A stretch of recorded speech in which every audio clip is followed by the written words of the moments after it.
कि कोई भी स्कूटर कार कुछ भी चलाना है आपको तो 3 चीज़ें रिक्वायर्ड है।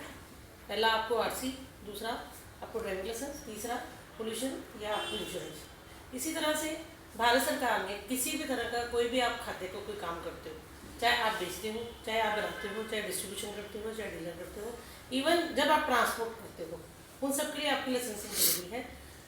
तो जो बेसिकली लाइसेंस है, जो आपका एफएसएसए का लाइसेंस है, वो किसकी तरह काम करता है, जैसे कि आपकी किसी स्कूटर की, किसी व्हीकल की आरसी का काम करता है। ठीक है, मतलब वो आपकी आरसी लगी। एफएसएसए का जो लाइसेंस है बेसिकली उस प्रीमिसेस के ऊपर होता है आपको लाइसेंसिंग, कि वो आपको ये देता है कि आप इस जगह पे खाद्य का कोई भी काम कर सकते हो। ठीक है, तो इसकी इंपॉर्टेंस समझ गए। विदाउट आरसी अगर क्या होगा, विदाउट आरसी क्या होता है, पेनल्टी, चलान हो जाता है। ठीक है, और अब हमें कई बार कहते हैं कि मैंने ले लिया, इसने नहीं लिया, इसका सरकार ने क्या बिगाड़ दिया। ठीक है, तो लेकिन ऐसा नहीं होता। अब ट्रैफिक पुलिस रोज आपसे पूछे कि अपनी आरसी दिखाओ, अपना लाइसेंस दिखाओ, तो क्या होगा, आप लोगों को तकलीफ होगी। तो इसी तरह से वो जो लाइसेंसिंग पार्ट है, जो मोटर व्हीकल एक्ट है, वो बहुत पुराना एक्ट है। ठीक है, इसलिए वो हमारी समझ में आता है कि हमारे जैसे 16 साल का बच्चा होता है हम उसका लर्निंग का लाइसेंस अप्लाई कर देते हैं, जैसे 18 साल का बच्चा होता है हम तुरंत ड्राइविंग लाइसेंस अप्लाई कर देते हैं। तो यहाँ पे क्या है, जो खाद्य सुरक्षा के नियमों के अनुसार पहले दिन ही आपका जो लाइसेंस और रजिस्ट्रेशन है, जो मैडम ने आपको बताया कि 12 लाख से नीचे है तो आपको जस्ट 100 रुपये की फीस आपको देनी है, उससे ज़्यादा नहीं है। 100 रुपये साल की फीस है आपकी। ठीक है, और मैक्सिमम आप 5 साल का लाइसेंस बना सकते हो।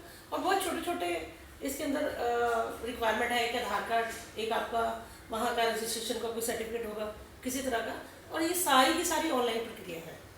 ठीक है, और आपका वो तो बन गया आरसी जी, आपका एफएसएसए का लाइसेंस। अब ड्राइविंग लाइसेंस, सपोज आपकी आरसी, तो क्या मैं उसको बिना ड्राइविंग लाइसेंस के मैं चला सकती हूँ? नहीं चला सकते, चलान होगा। इसी तरह से क्या है, ये जो पॉजिटिव की ट्रेनिंग है जो एफएसएसए ने रखी है, बेसिकली आपका क्या है, ड्राइविंग लाइसेंस बन रहा है कि आपको खाद्य सुरक्षा के नियमों की जानकारी मिल गई। ठीक है, तो खाद्य सुरक्षा के नियमों, जब आप लाइसेंस लेते हो, आप में से कुछ लोगों ने लाइसेंस लिया हो, तो जब आप कोई भी खाद्य सुरक्षा के नियमों के तहत जब आप करते हो, लाइसेंस अप्लाई करते हो, तो एक चीज लिखते हो, I am food safety responsible. Food safety responsible क्या चीज़ है कि आपके उसमें ये डिफाइन करते हो कि खाद्य सुरक्षा के नियमों की मैं पालना करूँगा, अगर मैं इसकी अवमानना करता हूँ तो आप मेरे ऊपर उचित कार्रवाई कर सकते हो। तो बेसिकली नियम कानून है क्या, वो नियम कानून है क्या, पहले तो हमें ये जानना जरूरी है। तो इस ट्रेनिंग के माध्यम से हम बेसिकली वो सारे नियमों की जानकारी देते हैं कि क्या करना चाहिए, क्या नहीं करना चाहिए। जैसे अब आपका पाव भाजी का खाना, आप अखबार के पढ़ने के ऊपर उसको रखते हैं, सिल्वर पेपर में रखते हैं, बहुत बढ़िया। तो सिल्वर पेपर में ही देना चाहिए। रीज़न मेन कि बहुत सारे लोग हम देखते हैं कि अखबार के पन्ने का इस्तेमाल करते हैं, तो अखबार की जो इंक है, जो उसके ऊपर इंक लिखी जाती है, वो कैंसर कारक है। ठीक है, तो अभी हम देखते हैं कि हमारे यहाँ बीमारियाँ इतनी ज़्यादा बढ़ गई हैं, कैंसर इतना बढ़ गया है। पिछले 5-7 साल में आप देखते होंगे, 10 साल के अंदर कैंसर नाम की बीमारी हमारे जीवन के अंदर ऐसे उतर गई है कि ऐसा लगता है कि बस हर पर्सन को कैंसर हो गया। ठीक है, तो ये हमारा सर्वे भी कह रहा है कि अगले 4 सालों के अंदर अगर हमारे खाने पीने की आदतें ऐसी रहेगी तो 70% लोगों को कैंसर हो जाएगा। तो 70% में हम लोग भी तो हैं। ठीक है, हमें भी तो हो सकता है। तो बेसिकली हमें क्या करना है कि इन सारी चीज़ों को, एफएसएसए प्योरली आपकी सेहतमंदी के साथ जुड़ा हुआ सब्जेक्ट है।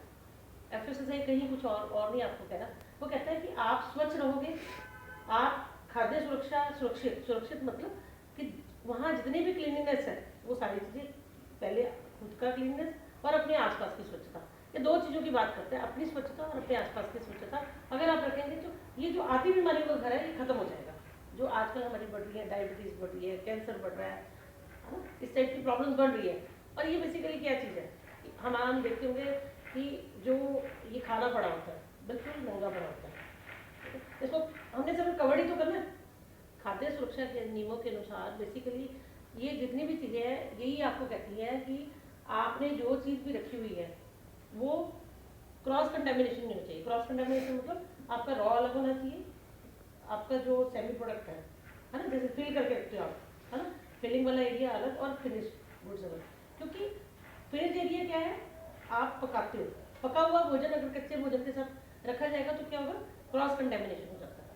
ठीक है, इसी तरह से अगर आपका डस्टबिन साथ में पड़ा हुआ है, अगर वो कवर्ड नहीं है तो क्रॉस कंटेमिनेशन होता है। क्रॉस कंटेमिनेशन कैसे होगा कि वहाँ पे जो मक्खी मच्छर पैदा होते हैं हमारे डस्टबिन के अंदर, अगर वो नंगा होगा, बिना कवर के होगा, तो क्या होगा, वहाँ मक्खी मच्छर उत्पन्न होता है।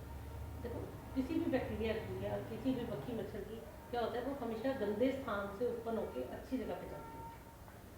और हमारे देश का दुर्भाग्य देखो कि हम आज से अगर 20 साल पहले हम देखते थे पेट्रोल पंप कैसे होते थे, कहीं भी मशीनें लग जाती थी, और आज पेट्रोल पंप कैसे सब कवर्ड है। तो ये हमारे देश का दुर्भाग्य है कि जहाँ पे पेट्रोल पंप जो हमारी गाड़ियों का ईंधन है, जो हमारी गाड़ियों का ईंधन है, वो तो कवर्ड जगह पे है, और हमारा खाना पीना कहाँ मिलता है, ऊपर।